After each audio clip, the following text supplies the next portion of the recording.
bunch of cadets ask Picard about his encounter with the Hirogen. Captain Shaw sharpens a pretty rad knife, and Seven finds some residue. Hello, everybody, and welcome to The Seventh Rule with Cirroc Lofton. Hello, hello.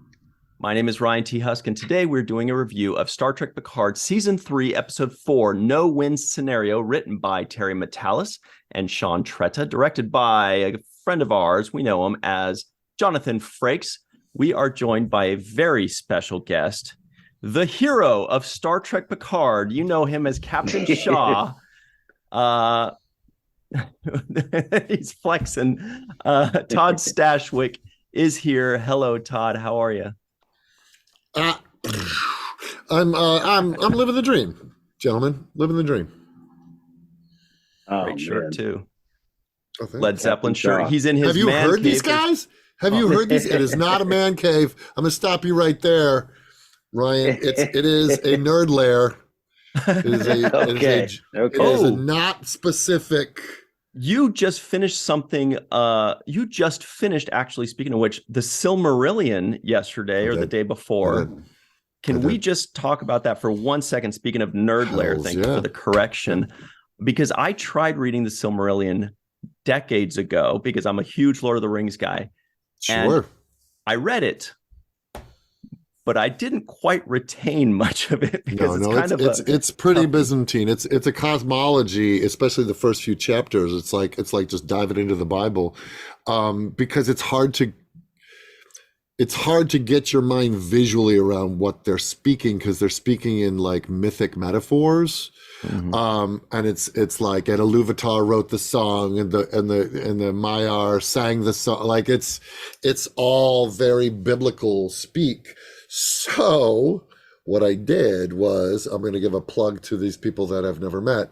There's a podcast called the Prancing Pony Podcast, and they started by doing a breakdown of the Silmarillion. That's the sort of what launched their whole podcast. And each week they would take a chapter and discuss it for 2 hours. And so I would read a chapter, then I would listen.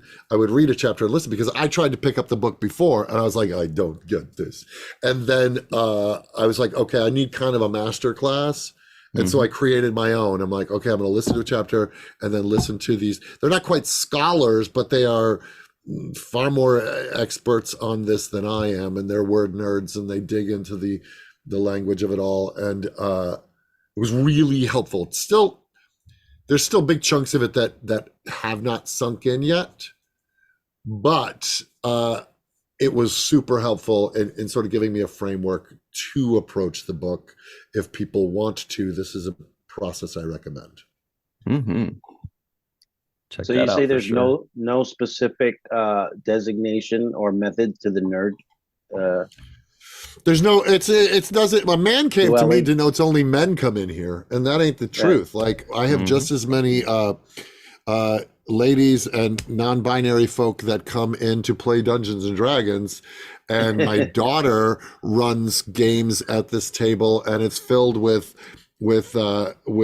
gals and non-binary or transgender, and so I can't call it a man cave, because it's open for all. All are welcome. I think I see a map in the corner there. Is that a giant map you've got rolled up? That is the Word of the Witness from 12 Monkeys. That's an original prop from this is my little 12 Monkeys corner. Nice. And you can see my deacon jacket and my chair back and the West 7 flag. And then if you've seen 12 Monkeys, you will know what that is. If you haven't, shame on you for having me on your podcast and not having watched it.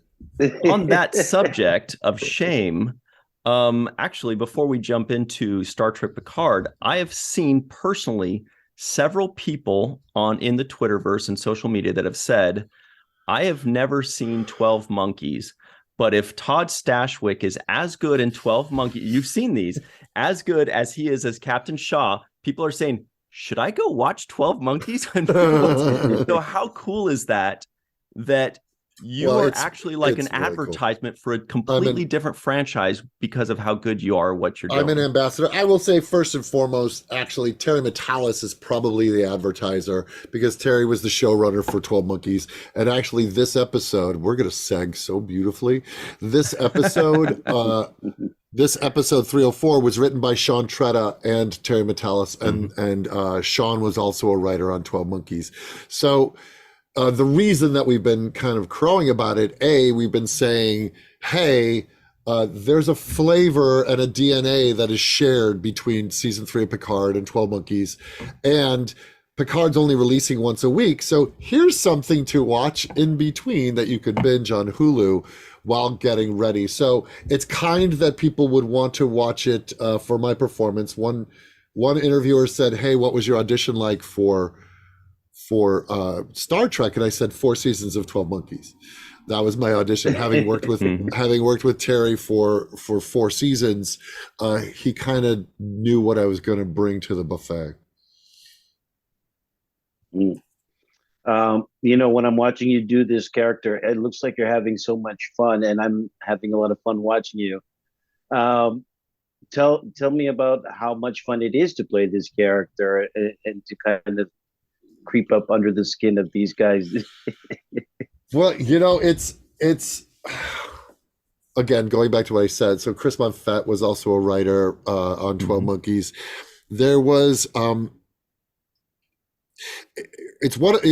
often when you get a part, like when I was cast on 12 Monkeys, you get a part, and then the part, the writers then slowly figure out how to write it to the actor that was cast.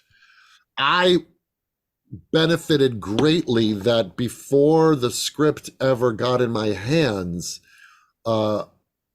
humblingly, those writers were already writing with me in mind, so that they knew the kinds of words and moments that I slip into easier than others, maybe easier than other roles that I would have to sort of figure out. This guy I got from the beginning because in many ways it was crafted for me, which is a rare and wonderful experience. So it was fun, and it was like putting on a suit that was tailored to you.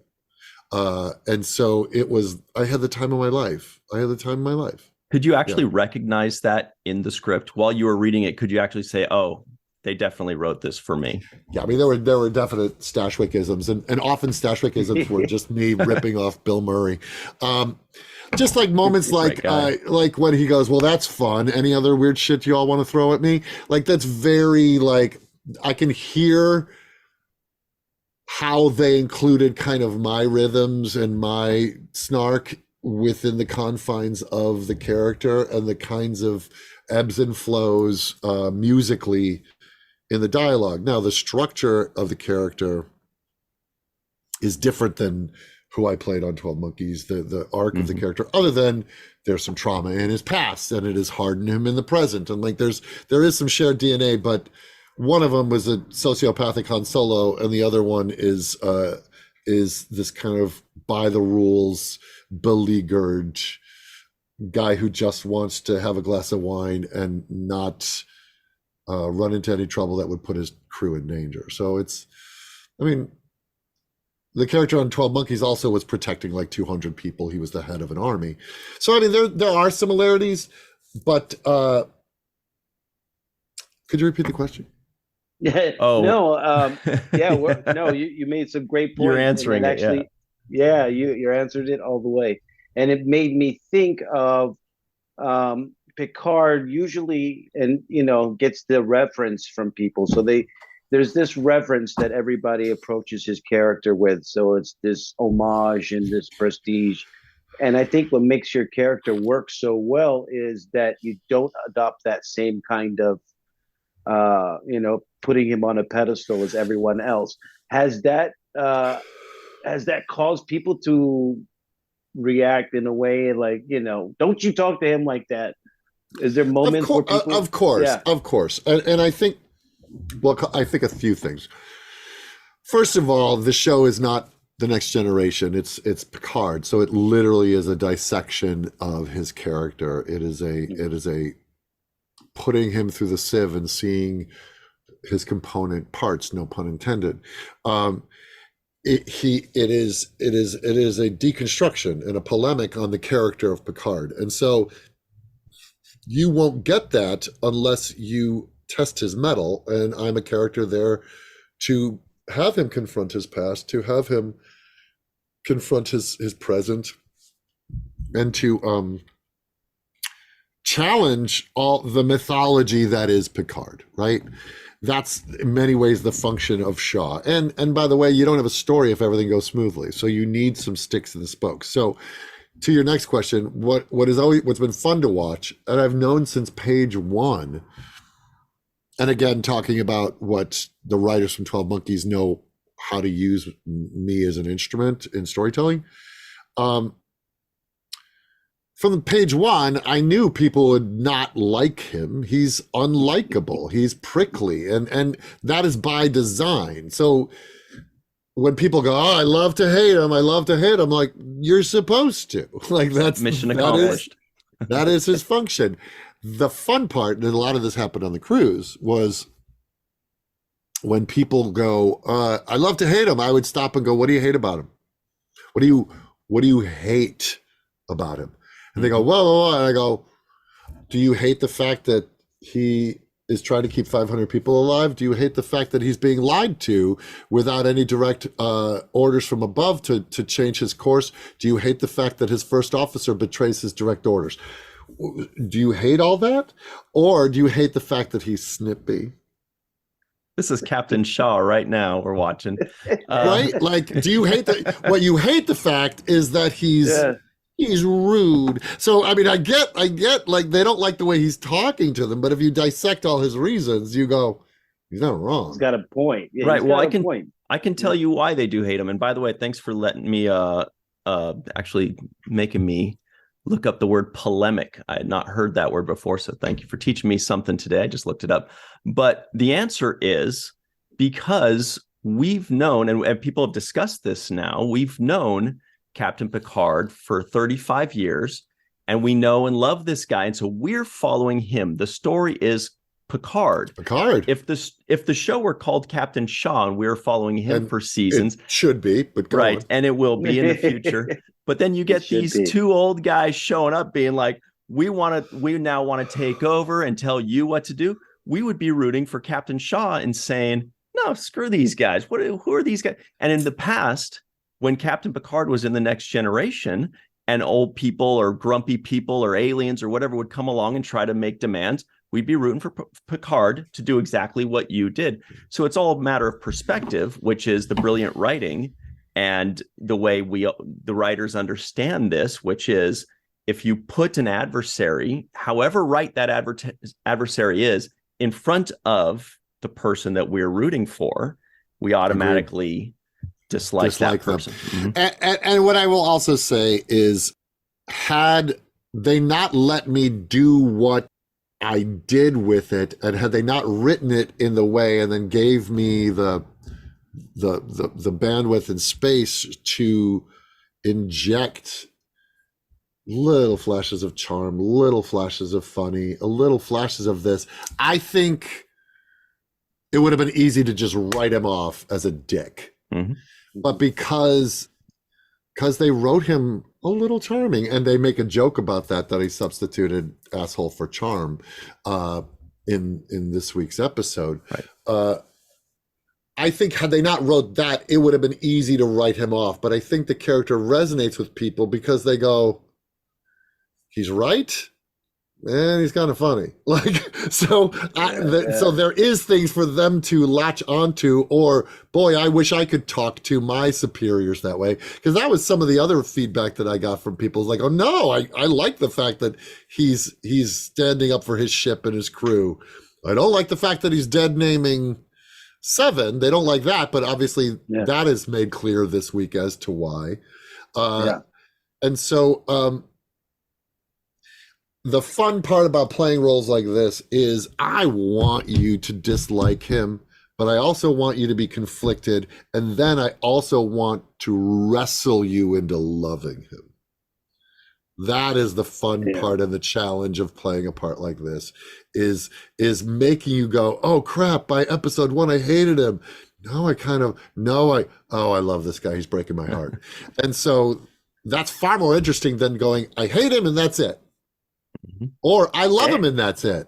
The fact that you win them over is you actually, now he's actually having a relationship inside of the fans in their heads. He's actually causing them to change their minds, and it's interesting. And you do that in this episode with Seven of Nine's character, and I really enjoyed the scenes we had with her, specifically the one where you play Shaw how people want you, quote unquote, to play, when you say, hey, you're doing a great job and I think you should be a captain one day. Totally pull the rug out from under it is what I would say if I were a changeling. That's brilliant. Exactly. I love that. It was amazing. And that's how people want you to play it, and you're like, yeah, that's not how I'm going to do it, but that's not who this guy is. It's not. And at the same time, you see the chemistry of how they actually solve problems together well. And especially when we get to the engine room, especially when to like all of that stuff, you suddenly go, no, these two are a really great team, even if they are oil and water, but oil and water can make a great balsamic. I knew you were going with vinaigrette there, and I'm with you on that. Which is what I was dipping my space meat in at the beginning. Was it? It's balsamic. The first time we saw you, and I just think you had the greatest intro scene into Star Trek that I've seen. That scene with you at the dinner table, just finishing your food and drinking your wine. And the way you give it to him, the way you exit the scene with a pat on Riker's shoulder, like I hope those quarters are not too bad. And I have a roadie. Yeah, I took a roadie with me. Just pat him on the head while you're at it. Yeah, I was tempted. I hope you'll find those quarters accommodating some type of the thing. Best like we could do at such short notice. Yeah. What a great intro scene, and I think Ryan was saying, I love this. This guy, who is this guy? I want more. I remember that. That's how I feel. In that first episode, it was especially that one line where you said no, but beyond that, no is good writing, well delivered, but you said request denied, which was such a push down of like, just be aware this was a request that you just put in. You are not demanding, we're not buddy, this is not an order. You're reminding them this was a request, and it was just beautifully written and delivered. Thank you. Yeah, that scene, I remember being in Terry's backyard when he was pitching me that scene, or describing, he's like, while they were writing, he's like, and we're going to meet this guy, and he goes, it's going to be one of the greatest entrances of a character. You're going to just see him cutting meat and just kind of having this conversation, and watching Terry kind of go through it, and I was enthralled. I'm like, wow, what a cool entrance. And then it's also a wink at my introduction in 12 Monkeys, because when you first meet me, I'm sharpening a knife, and then we have a little knife scene later in this episode. And so just putting in these little winks for the crossover fans. But this man who literally is sitting at the head of his own table in his dining room on his ship, and establishing dominance. And that's what that whole scene is about. And so to what you just said, request denied is establishing dominance. It's like, thanks for asking. You don't have orders. I see no paper. Have a nice sleep in your bunk beds. There's also very quickly a tiny, in my mind, a little nod to Denethor of Lord of the Rings. I don't think that was intentional, but a beautiful scene where he's eating and giving out orders. And for some reason, it just seems so sinister having a close-up of somebody eating, but I don't know if that was intentional at all. Well, it's so visceral, right? It's such a visceral experience to watch somebody, and basically I had them for dinner. And by the way, that is Uh, played by Mr. John Noble, who plays the Diviner in Star Trek Prodigy. Shout out to him. But you were saying, Cirroc? I was going to allude to another scene which I really connected with, and that was the moment where you confront Picard on the Wolf 359. The story you give about being chosen as one of the 10 people to leave the shuttlecraft, on the escape pod, I thought that was a great story that gives insight to who Shaw is. It gives me more than this guy's an asshole. Mm-hmm. It tells me a lot about the kind of pain and suffering that you've seen, and how you worked your way up from being a grease monkey to being a captain. So I think that scene in itself was so well played, but also gives me so much more meat to chew on when I think about who Shaw is.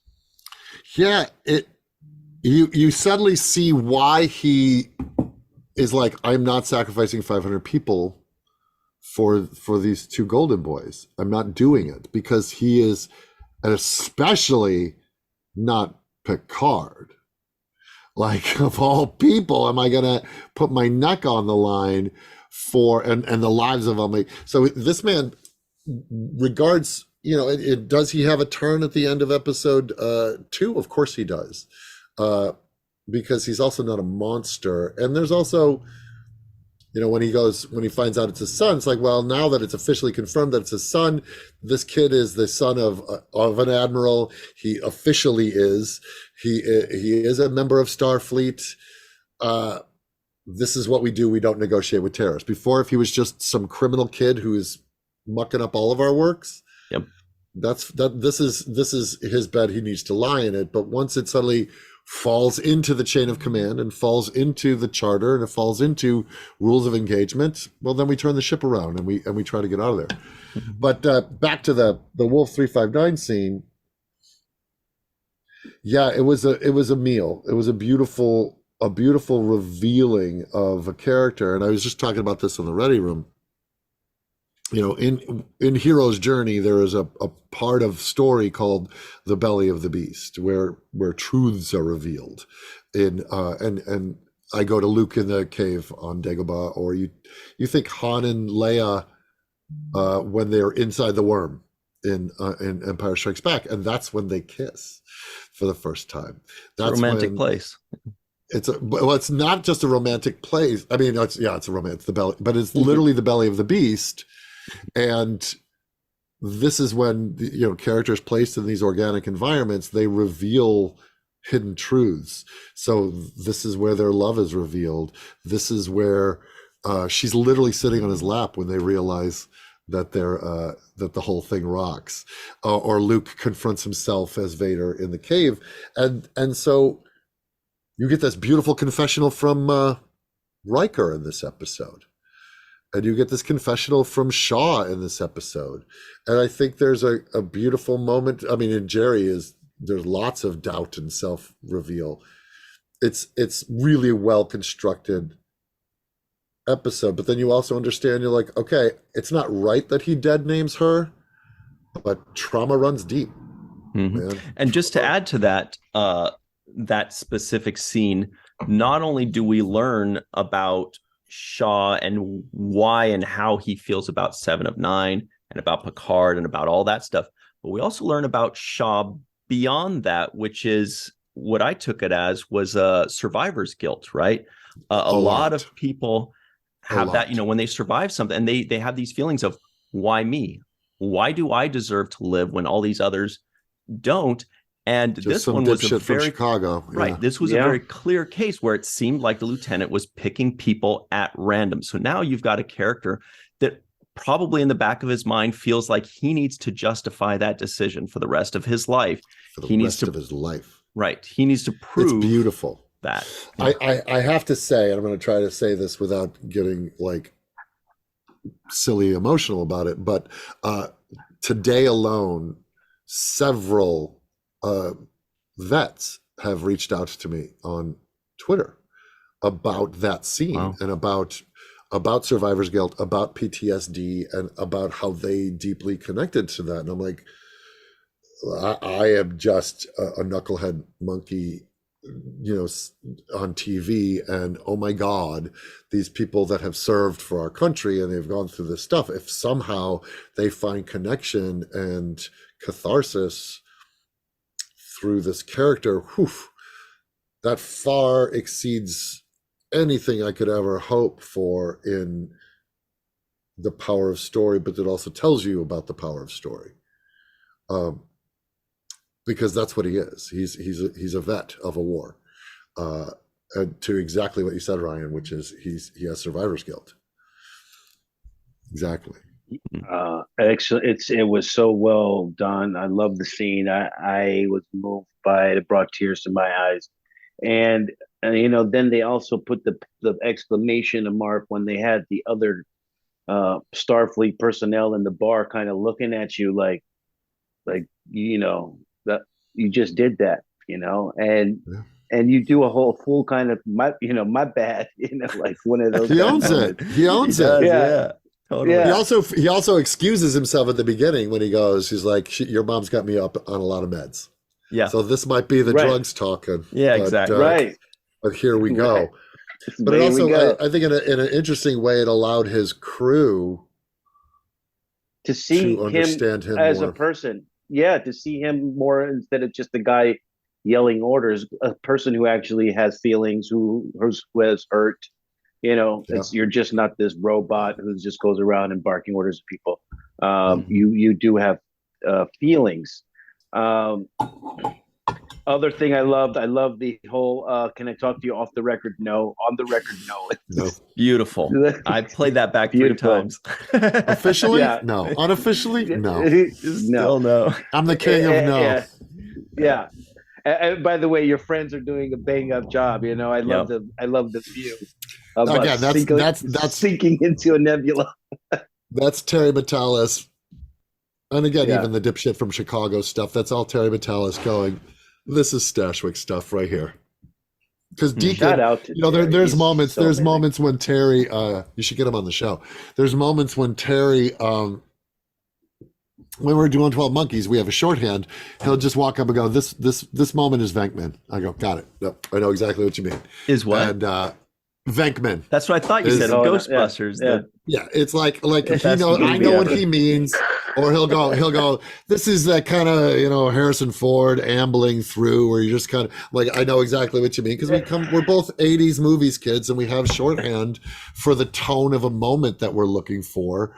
And there's another line, you boys are in so much trouble, which is such like, it's just pure Bill Murray for me. And again, I spend my life trying to be Bill Murray, Tom Hanks, Christopher Walken, David Letterman. Like these are all my influences growing up, and they're laid bare when I watch my own work. I'm like, yep, stole that.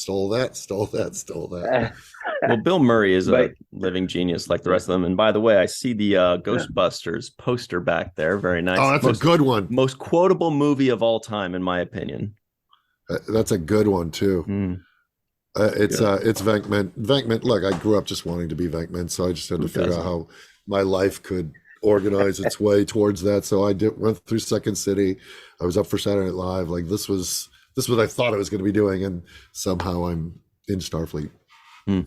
That's cool too, though. Can't complain. Todd, we loved your work. You are so Thanks. Excellent. This season 3 is by far the best season. Terry Very Matalas is killing it. You are killing it. Thank you. The villain in this is also killing it. I love what she's playing. Amanda Plummer is her name, right? So good, yeah. She is killing it. Another person that I feel like is having fun. Yeah, I feel like she's having fun. You two seem like you're having the most fun when I'm watching. Well, it's easy for us because we're the new kids on the block, and as well as Ed Spalier's. Like, there's no expectation for our characters. So we, in many ways, have the most freedom because we are not trying to tether it to something that came before, like trying to go, this version of Riker may be different, but he has to have connective tissue to the Riker that you all grew up knowing and loving. For Amanda, myself, and Ed, there's a lot more freedom to establish who these characters are and to play with that aspect of them. So I think we are surprising people, and it's easy for people to go, oh, that's new, that's fun, that's a new flavor in this soup. Big time. When I think everybody is bringing their A game. Everybody is so good. Including Dr. Oak. Shout out to Dr. Oak. I believe that's Sean. Tiffany. Sean Tretta's wife. Well, Todd, we really appreciate you joining us today. This was really awesome. It's such a treat. You're so much fun. We love watching you every week. We're going to be pissed in about a month when we can't watch you anymore. So I guess that's when we'll watch 12 Monkeys and Ghostbusters again. You get a whole lot of Deacon. I'm not a lot of season 1, but oh, whoops, where'd you go? Hang on. My phone rang and it kicked you guys off. Yeah. No, Deacon was brought on as a guest star for season 1 for just a couple episodes of 12 Monkeys, and then Terry turned it into a series regular for season 2, 3, and 4. So it's also a really fun arc of a role. So well, for anybody who's out there listening, we got to see you starring on a show ASAP. Todd, okay, you've got that. Please, all right, please, Todd, please do it for us. I'm looking for work, so anybody want to hire me? I'm out there. I can't get enough of how you do it. So keep it up. You're amazing. Like I said, the best entrance into a character on Star Trek that I believe I've ever seen. I love it. Well, Well, hey, that's this is setting out for 5. Come on. That's good company, though. You're up. That's true. I'm not comparing myself to Ricardo Montalban on anybody. Well, for me, that's where we're at, because as an entrance, it's just you can't get a better scene. I appreciate And that. this episode was full of really great scenes with you as well. So that's why I can't get enough of you, Todd. I hope to see you in every episode the rest of this season, and I want to see you starring in your own show in the very near future. Do you want to work for me?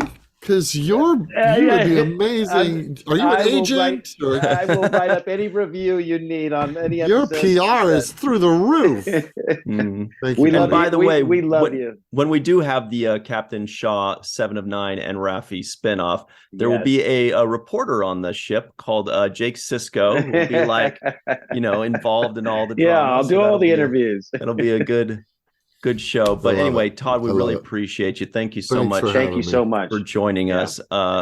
Everybody at home, stick around. We will be right back on the 7th Rule. Hello, everybody. Welcome back to the 7th Rule. We are still basking in the Captain Shaw afterglow. Man, oh man, that was cool. With Cirroc Lofton, of course. Let's hit up these trivioids of the week very quickly. And they go a little something like this. A bunch of cadets ask Picard about his encounter with the Hirogen. 7 is reinstated unofficially. Captain Shaw sharpens a pretty rad knife. Riker records a private message for Deanna Troi, or at least tries to. Picard pulls out some wine from his own backyard. Jack Crusher prefers cheap whiskey on the rocks. 7 finds some residue. And Bob's your uncle, Fanny's your aunt. That's what Jack Crusher said, but I still don't understand what the heck that means. Anyway, this was quite possibly the best episode so far of the season, in my opinion. At least it certainly gave us a lot of answers. It gave us some unbelievable performances. I mean, Jonathan Frakes got to show off his acting chops, in my opinion, better in this episode than any episode in The Next Generation. He just really brought it. Yeah. Watching this episode made me feel like this was a motion picture. There was a motion picture feel to this quality of everything that I was watching. I like the performances a lot. I think Jonathan Frakes, as a director, really hit this one out of the park. Everything looked, the shots were right, the flow of it was right, the tempo was perfect. There were no moments when I was sitting around, feeling like, oh, this is going on too long. The tempo was perfect. I think Jonathan Frakes just nailed this one. And the performance, everybody's performance was great. I liked Jerry Ryan's performance. I thought she was at her best in this episode. Totally. There were moments that she gave really good just interaction with her and Shaw. I liked the interaction between Picard and Riker. The whole like them kind of butting heads a little bit. It was Riker versus Picard. At some point, he told him, you can call me number one, and then that it went downhill from there. He's like, maybe I shouldn't have told him that. He's like, you tell one guy they can finally call you number one, and suddenly they think that you're their underling. Yeah, it went downhill really fast. And at some point, Riker was like, it's my ship, and get off the ship, and you got us all killed. It wasn't pleasant, but I liked the performances, and I thought that also the special effects of the villain played by Amanda Plummer, the scene where she cuts her hand off in a whole nother what the we just see? And by the way, our good buddy John Orchiola of Screen Rant, who's also interviewed Todd Stashwick in the past, he texted in just a little bit ago, and he said that the villain that Vadic talks to is billed as the Face and voiced by Garth Kemp of the Seattle Supersonics. That's a 1990s basketball joke, everybody. It's Sean Kemp, actually. Yeah, the Face was kind of terrorizing. It was, yeah. What a great name for him. Yeah. It looked, I was like, what the hell is this? This whole like cut your hand off, turn into something else. It was pretty remarkable to watch. And I thought the special effects were amazing. So yes, this was, I have to say, this was the best episode, period, of all of the whole show so far. This is the best episode. Well, and it was so earned because, it did so well because of what the first 3 episodes set up. And it was such an interesting concept to basically have a 4-episode season is what we just saw, or we saw a 3.5 hour movie, because episode 4 kind of closes the chapter. And we don't usually see that. We usually get a hint of that in shows. Sometimes they have like 2 or 3 or 5 or 7 episode arcs, but in a 10 episode season, it's really interesting to see that chapter really close. And the overall story has just been barely opened, which is the mystery of what the heck is actually going on. But this was a 4-episode season kind of, and it was a really interesting concept, and it works. And it didn't make us think, good, I'm satisfied, I don't have to watch anymore because they've closed the book. It just made us go, wow, that was amazing, and I can't wait to see what's next. We still have 6 more episodes. Really cool idea. I really liked it. Yeah, and it's actually this season is making me sad that we're not going to get more of this show, because this is actually how I wanted the show to start out. And I wish that we would actually be, just now starting into whatever they want, because I feel like it's just, it's getting good now. This is getting good. I'm liking all the stories. I like the whole integrated crews. They've got this mixed crew kind of thing happening. It's half next generation people, and then half of the new people, the new LaForges and whatnot. So I like all of that. The blend of the cast. I like the writing of Terry Matalas. I think he has proven to me to be exceptional in his storytelling when it comes to this season of Picard. He's just knocking it out of the box and leaving you with just a little bit more of a gem each time. These kind of a cliffhanger where you're like, what? That's his son? And then it's the next episode. And then it's like, at the end of this one, it was Jack having those dreams of some kind of red door opening, some red clouds forming, something like that. And so who knows what's going on there, right? Right. We don't know what's going on, but what we I'm will. saying is they leave you want, like with some more, even though we've closed all of these other doors, we're opening some more over here. And I think that's another element to really great writing that Terry is doing at this time.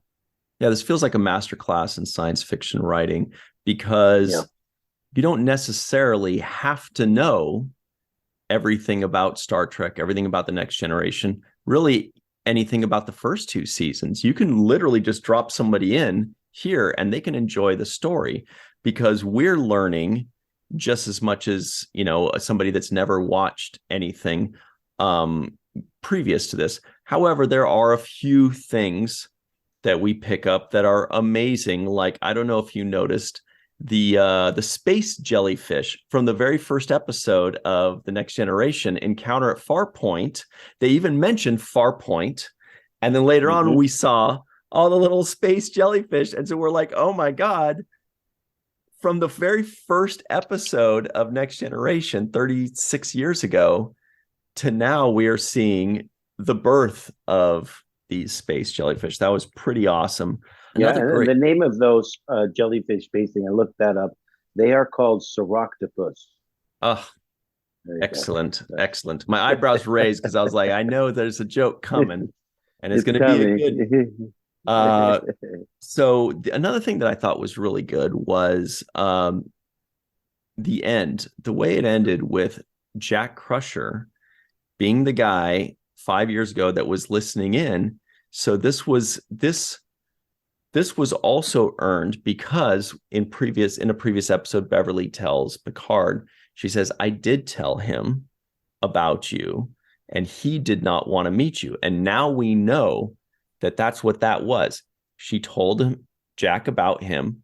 Jack went to go investigate and was curious about his dad. And he asked him straight up, what, do you have a family outside of this? And Picard, with his chest out, feeling the adulation from the crowd, says, Starfleet is the only family I've ever needed. Now we totally get where he's coming from. He's just putting on a show for these young cadets. He's taken it upon himself. He doesn't realize that there's somebody there listening that could hurt. But then it's thunderous applause. They're like, oh, wow, but it works because we understand Picard's not trying to be a jerk and he doesn't fully mean that. He's just putting on a show and we understand why. But then we also understand now why Jack Crusher is crushed and doesn't want to meet Picard. He's like, all right, well, this guy, Yeah, it's unfair, though, because it's completely out of context. I mean, Picard doesn't know he actually has a son at this point. So it's not fair to him to be judged on those words when he's not applying it to his actual children. Our child. And the other thing is, that whole, I hope to God that people don't treat me like that one day when I'm an old man, that I'm about to eat my food and they come up to me all, can we talk to you for a second? Like a group of 20 people. That happens to you now, dude, at every convention. Yeah, are you kidding me? Yeah, but it's more natural. It's more like sit down and, let's enjoy together, as opposed to the way he was kind of holding court for them. It does happen in some ways, but that actually reminded me of conventions. That scene reminded me of Star Trek conventions, more so than Starfleet, which I thought that was a nice irony there. But yeah, I took note of that last line where he says that about Starfleet being his only family he's ever needed. And, there's truth to that too. Actually, there is some truth to that, because they've been in the same, family for decades. I think Riker says to Crusher, he's like, I watched you 20 years in the making or something like that before you, I watched all the interplay that led up to you being born. So he's like, you guys just hurry up and do it. You wanna. Yeah. So there's a lot of family there. That is family. And I feel the same about my fellow DS9ers. I feel like that's my family too, and not necessarily the only family I've ever needed, but definitely part of my family. I've been in a similar situation when people come up to me and they're like, what's it like? What's Cirroc Lofton like? is he really that funny and cool in real life? And I'm like, oh, gather around. I'll tell you all the, Yeah. oh boy. Yeah, right. Well, actually, another really cool nod for Star Trek fans when Picard was talking to the bright-eyed and bushy-tailed cadets was he mentioned a Temerian who spoke in interesting tongues, interesting metaphors and such. Now, that's definitely a non-appearance mention for Darmok. No, Darmok Dathon is the character's name. Darmok is the episode name, Captain Dathon, I believe. Everybody in the live chat, correct me or in the comments below, as I'm sure you are already. I believe it's Captain Dathon. The episode is called Darmok because he says, Darmok and Jalad at Tanagra is the big famous line. But it was a really cool nod to that very famous and well-known and well-loved episode. So that was cool. A lot of little nods here and there. Oh, speaking of which, Cirroc, did you see Odo? Did you catch that? It was just for a second. When Shaw was telling Seven of Nine about changelings. Let me see. I'll pull it up real quick. When Captain Shaw was talking to Seven of Nine about changelings, he handed her a pad. And let's see, though. And I believe Don Crandall sent in a screenshot of it. Yeah, here it is. He handed her a pad with the information about the bucket. And this is what it showed for like half a second. Oh yeah, I did see that. Yeah, but it was so quick that you have to be really looking closely and not taking notes, But Yeah. how cool is that? Our buddy Melissa Longo as well caught that right away. Wow. Somebody in Don Crandall's group sent this screenshot in, but that's so cool. Good old Odo. That's cool. They put him in there. Mm-hmm. Yeah, I thought that was interesting that they borrowed from the DS9 storyline and brought in the Dominion War and the Changeling and Wolf 359. They kind of really borrowed a lot of this subject matter that we talked about on DS9. Right. Mm-hmm. Yeah, it was a great episode all around. I really loved Todd's performance as Shaw in this one, like a different type of performance than his initial first episode. Really powerful stuff that we covered earlier about the Battle of Wolf 359, which, by the way, we totally forgot in the first segment, but you could definitely speak on losing people you love in the Battle of Wolf 359, right? I know all about it. That's why I kind of was cheering for Shaw when he was giving Picard a piece of his mind about You're what like, happened. Get him. This one's for Mom. And my mom, too. Add that to the list.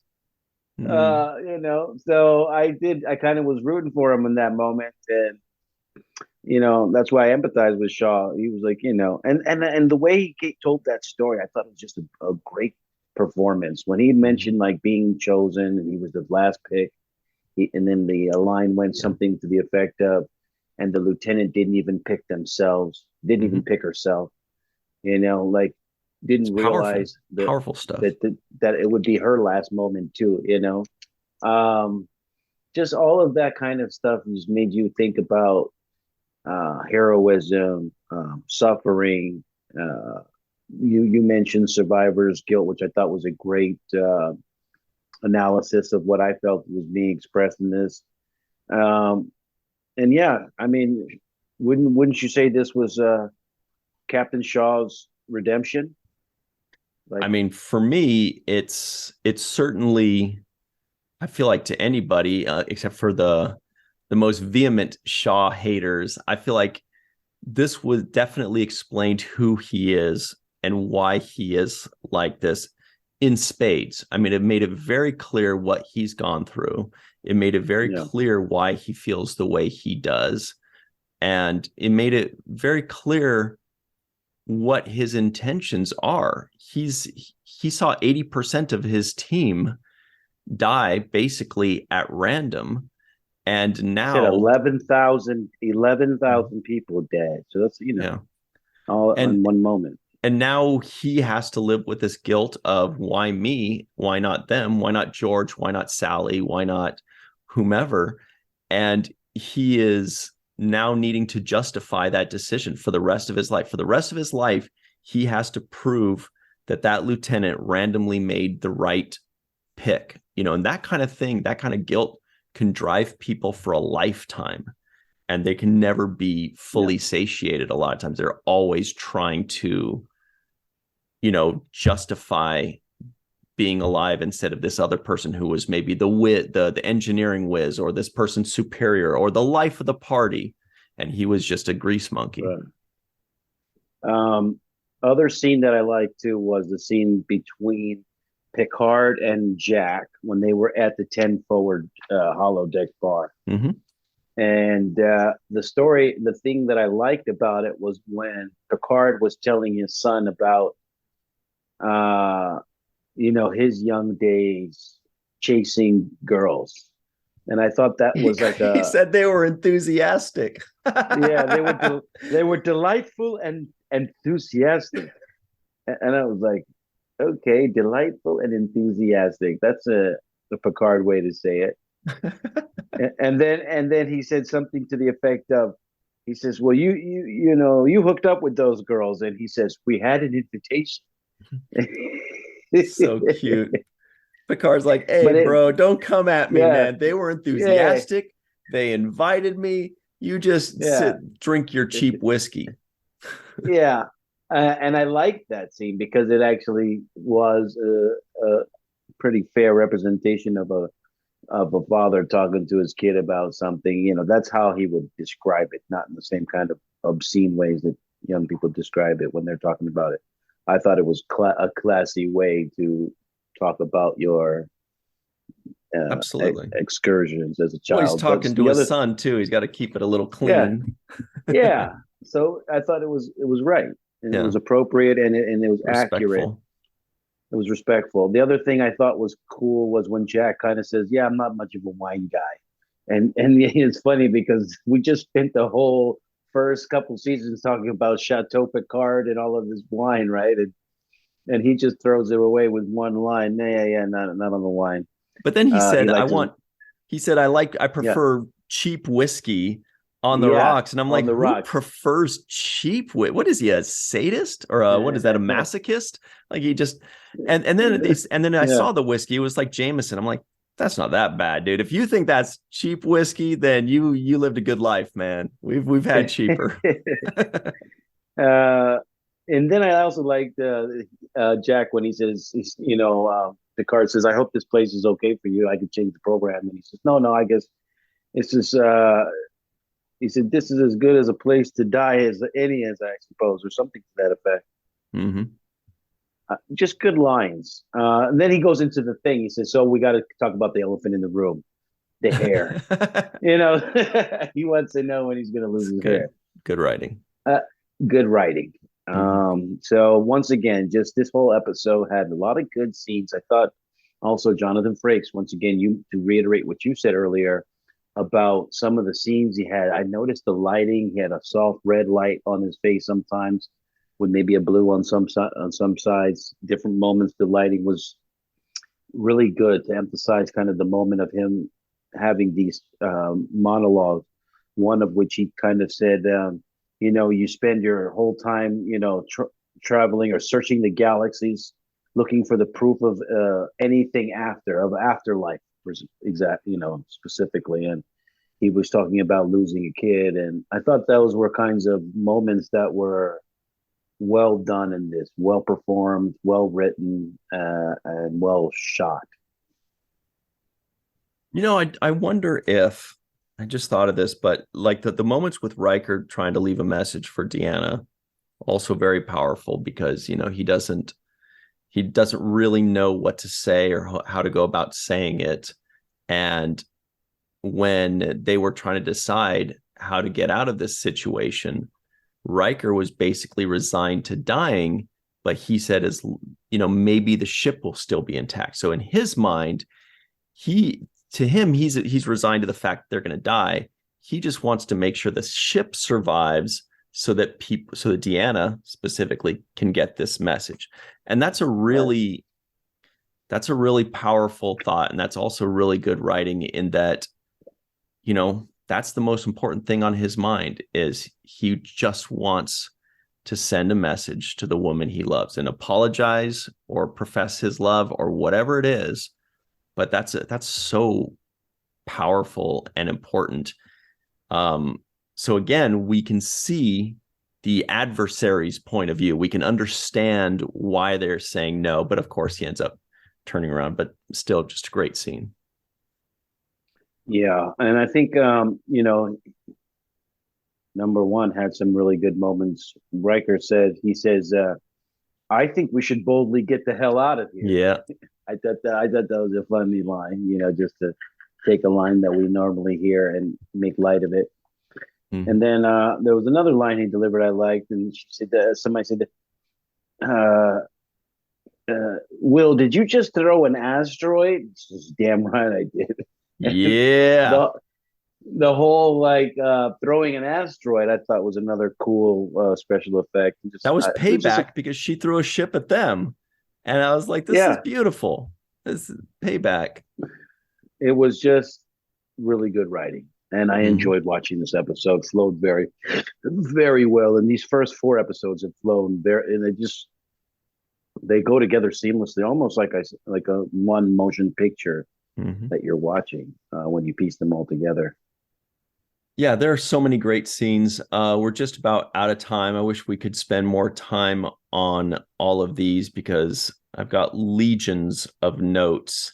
But yeah, Todd was amazing. So happy to have him join us. Oh, Janeway, Captain Janeway got a non-appearance mention as well. We have to mention that because that is huge. It was when the young cadets were asking about, how did you escape the Hirogen or something like that? Hirogen is an alien from Voyager. Really cool alien. Actually, I believe Tony Todd played one, like the main Alpha Hirogen in one of the episodes with the Hirogen, if I remember correctly.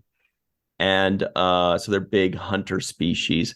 But then somebody said, did Admiral Janeway offer you any advice? So that was a cool mention for her. Anyway, no Worf and Raffi in this episode, so it'll be nice to see them in episode 5. Was there no more Raffi? I don't think so. Okay, not in this one. They were pretty heavy in the third one. They were, but not in this one. Okay. All right. Well, I think that's it. Let's give some very special thanks to some very special people by the names of Homer Frizzell, Dr. Marie Segal, Eve England out in Wales, Yvette Blackmon-Tom, TJ Jackson-Bey out in Missouri, Bill Victor Arucan, Titus Mohler, Darlena Marie, Dr. Mohamed Noor, Tierney C. Dieckmann, Anna Post, Anil O. Polat, Joe Balsarotti, Mike Gu, Dequeue, Carrie Schwent, Faith Howell, Neal Akasaka, Justine Norton-Kertson, Dr. Stephanie Baker, Edward Foltz, My Live from Tokyo, Matt Boardman, Chris McGee, Justin Weir, Jake Barrett, Jane Jorgensen, Henry Unger, Allyson Leach-Heid, Jed Thompson, Luther Haynes Jr., sounds like a singer, Dr. Courtney Lewis, Beth Ernest, and of course, Dr. Susan V. Gruner and Jason Okun. Also, very quickly, shout out to our good buddy Don Crandall, who sent in that image there. Let me see very quickly if there was anything. Oh, he does mention the Hirogen. It doesn't say anything about Tony Todd, but I believe that was the case. He mentions the F-bombs and the admiral that said sheer fucking hubris to Picard. That was cool. Mentions 7 of 9 mentioned pot. He says, as far as real drugs go, LSD was mentioned in a joke in Star Trek 4, but Kirk mistakenly called it LDS instead of LSD. That's funny. Changeling's bucket. This is cute. So here is the pot that we mentioned that the changeling may be in. Here is an image of Odo's original bucket, but with our good buddy Nog holding it. So that's pretty awesome. Great shot there. Yeah. So good stuff from Don Crandall. That's about it. Sweet. All right. So everybody at home, thank you so much for joining us. We will see you next time. Keep watching Star Trek Picard. Tweet out Todd Stashwick and tell him how much you enjoy his performance and how you are sorry for everything you said a couple weeks ago about Captain Shaw. You are apologizing now, and let everybody know how much you're loving it. All right. That's it. We'll see you next time, everybody. And until then, always remember the 7th rule.